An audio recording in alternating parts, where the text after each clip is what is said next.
ఇచ్చాపురం పట్టణంలోని Shantiniketan English medium స్కూల్లో 75వ గణతంత్ర దినోత్సవ వేడుకలు ఘనంగా నిర్వహించారు. పాఠశాల చైర్మన్ దక్కత కృష్ణమూర్తి రెడ్డి అధ్యక్షతన జరిగిన వేడుకలలో పట్టణ ఎస్ఐ కె గోవిందరావు ముఖ్య అతిథిగా పాల్గొన్నారు. ఈ కార్యక్రమంలో విద్యార్థులు ప్రదర్శించిన పలు విన్యాసాలు అందరినీ ఆకట్టుకున్నాయి. అన్ని దేశాల నిబంధనలు ఇవన్నీ అధ్యయనం చేసి దేశ విదేశాలు తిరిగి మనకు ఒక అద్భుతమైన రాజ్యాంగాన్ని రచించడం జరిగింది. ఈ అద్భుతమైనటువంటి రాజ్యాంగం ప్రతిఫలమే ఈ రోజున మనం ఉన్నటువంటి ప్రపంచంలోనే అతిపెద్ద ప్రజాస్వామ్య దేశం. ప్రజాస్వామ్యం అంటే మీకు అందరికీ తెలుసు, ప్రజల చేత ప్రజల కొరకు ఎన్నుకోబడిన ప్రభుత్వం నడుస్తుంది. అయితే మనకి రాజ్యాంగంలో ఇచ్చినటువంటి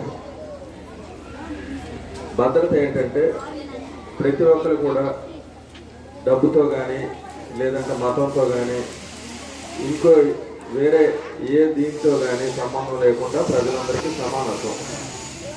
ఈ రోజున మనమందరం కూడా ఫ్రీగా ఎక్కడైనా మాట్లాడగలుగుతున్నాం, ఎక్కడైనా ఏ రాష్ట్రానికైనా వెళ్ళగలుగుతున్నాం, ఏ మతమైనా స్వీకరించగలుగుతున్నాం, మనకు నచ్చింది చేయగలుగుతున్నాం. అంటే అది కేవలం మన భారత రాజ్యాంగం ఇచ్చినటువంటి మనకి ఒక అద్భుతమైనటువంటి అవకాశం, సమానత్వపు హక్కు. ఇప్పుడు హక్కులు అనేవి ఉన్నాయి.